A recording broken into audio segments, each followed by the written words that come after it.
Hey, wouldn't you want some zones like this?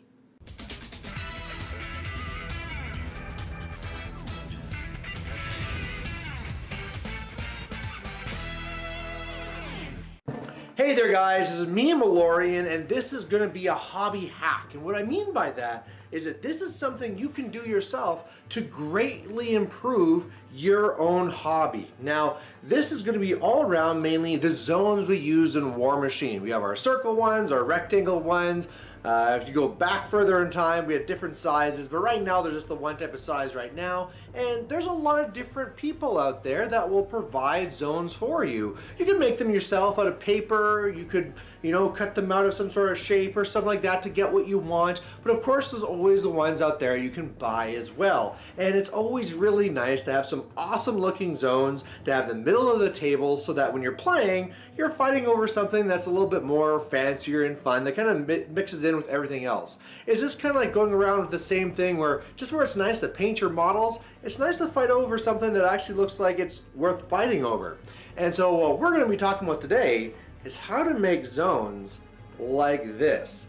Looks pretty sweet, eh? There's a lot of things out there, the different WTC zones, the ones you can get from different places, that nothing against them, they look pretty good, but these ones look a little bit extra nice, and I'll tell you where these came from.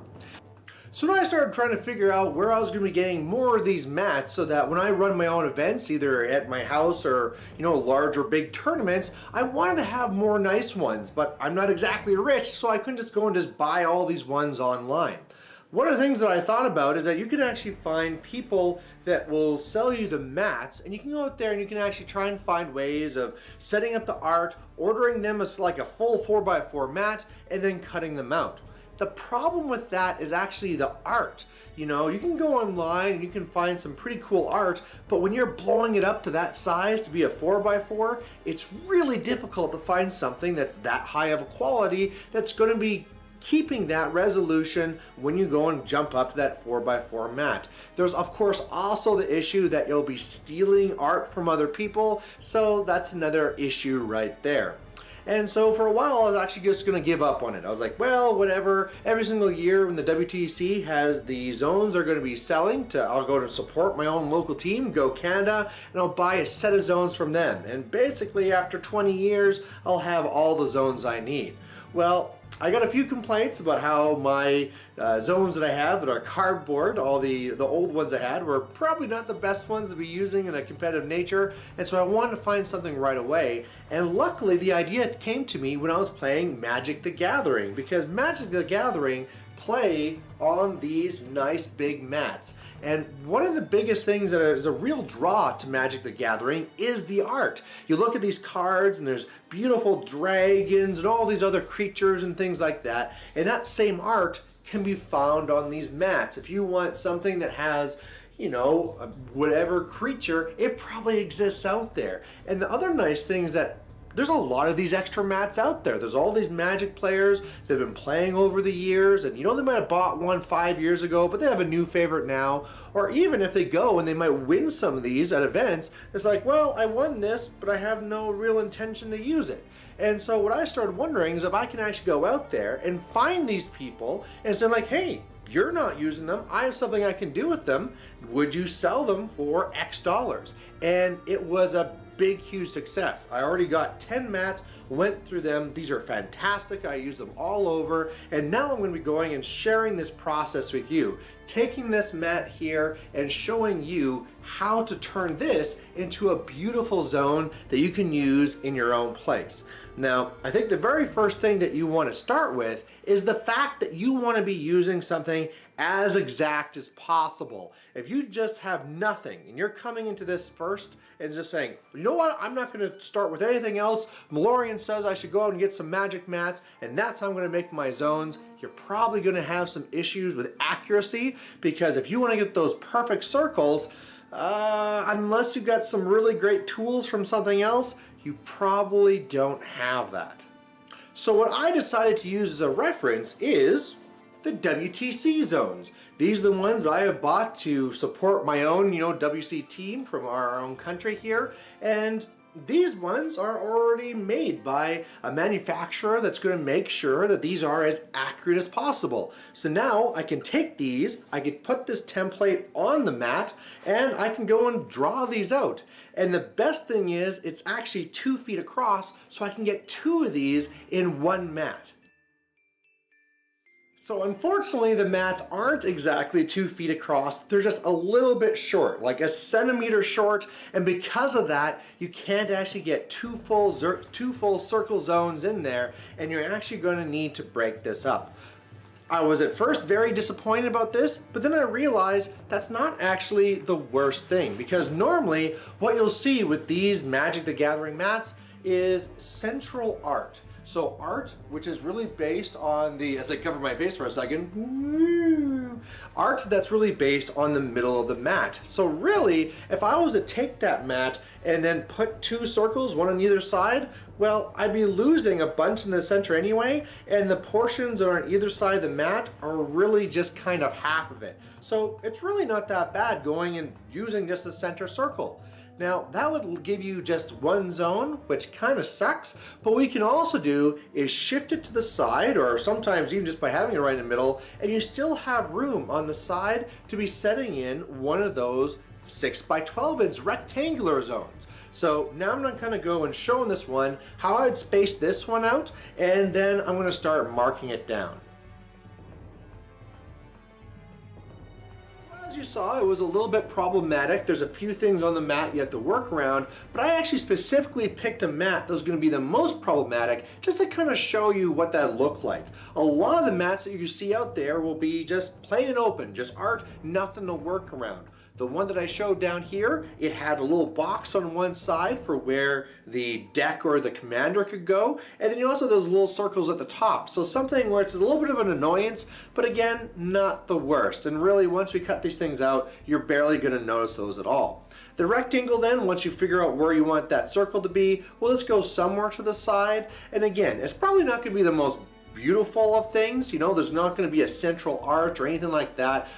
Usually, if anything, there'll be kind of like a disjointed image that's in there, but that's not really, I see as a big issue anyway, because no matter what, that's going to be better than saying like a cutout piece of paper that you might have there. And at the same time, if you are ever really bothered by like, this picture is just kind of meh, well, just flip it upside down and then use it as a black zone.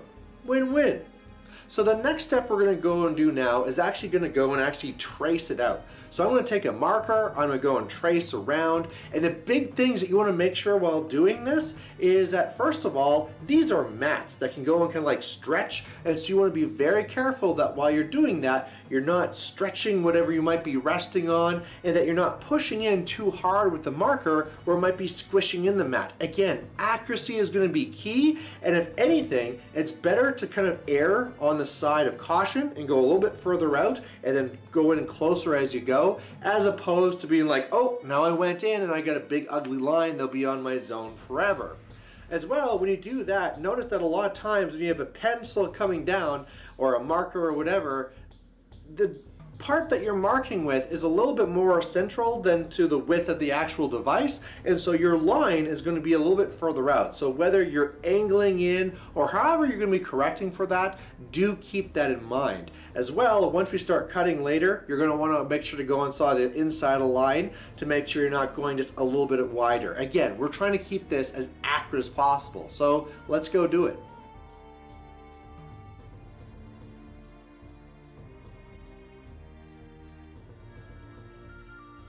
You saw there, I was being really gentle, trying very hard not to kind of push in anything like that. In fact, I was trying to be so gentle that sometimes I kind of veer away. And that's not a problem because as you saw, you can always come back and get closer and closer. Also try and make sure that before you pull the whole thing off, that you just kind of like peel up one side and take a peek just to make sure you didn't miss anything. Especially when you're going all the way around the circle, it would really suck to kind of like get almost all the way, pull it away and realize you missed an eighth or something like that, and now you're needing to try and like reline up and try and get that line just right. Now that's on there, really the only thing that's left is just trying to cut it out.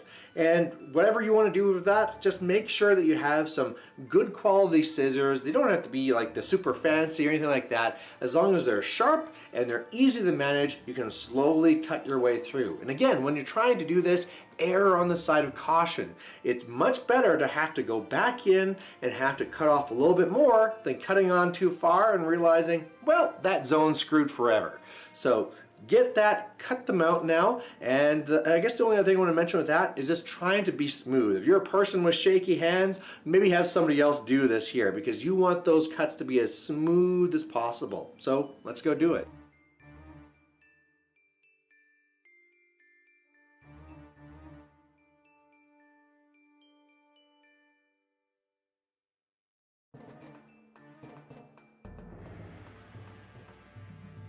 There you have it. We now have our own custom-made zone for us to be playing our Warmachine tables with, and they're pretty nice. You know, they're really nice to have, and really were not that hard to make. I just did this one now, and it just took a couple of minutes.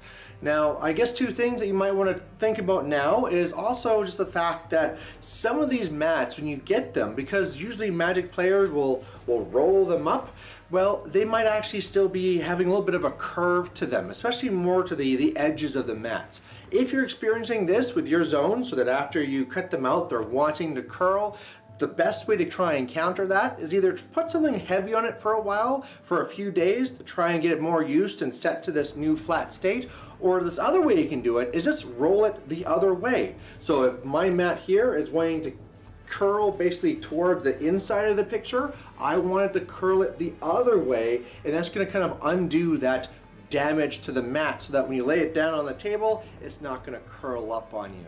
Otherwise, there you go. You can go through, you can make all these. Again, if you look at that central one that comes from that central art, as I try to figure out how the camera direction works, it's going to look really nice. You got that central art in the middle of your zone that you can use. The rectangle one, that one's not going to be as nice. Of course, if you ever have the choice between having the Wizards of the Coast legal statements at the bottom or the name at the top, probably go more with the name. It doesn't look as bad on there. And again, if you find that this is too disjointed, it can always just be a regular black mat. Now, I did want to make one last mention that when it came down to trying to making my own mats, I didn't want to steal art from anyone. But then again, this is not really going to be stealing art in this case because this is already part of the agreement. This art is sold to whoever's making these mats so that whoever buys the mats gets the art. Now, where this could be into an issue is that if you take what I'm saying right now and you make a bunch of these mats and then you start trying to resell them, there could be some sort of legal issue there. So just don't do this. Make this for yourself. Have some awesome ones for yourself from running at your own basement, or if you're a tournament organizer, you can make a set for those. But again, really fast, really easy, and you can really easily cut that cost of your set of mats in half, which is a huge savings. Again, I'm not super rich. I'm guessing you watching this isn't super rich. So me being able to cut this cost in half, for especially when I'm getting something so amazing, is so nice to have. Something I'll maybe end this with is that actually they have another version which is like a full table worth of a mat, which is something like 30 inches by 6 feet. You could also try and find one of those and cut from those as well. It's just going to be more lining up the pictures will be more interesting. It really just depends on what art is on that mat and where it's situated and what size zones you're trying to cut from it. So anyway, there you go. I think I'm going to end this with a few pictures of some of the zones that I've made, and from that, please try this out yourself. If you don't think that there's Magic the Gathering plays around you, you're probably wrong. So go and find them, see if they have any old mats for sale, and then you can give this a try. All right, thanks for watching. Bye.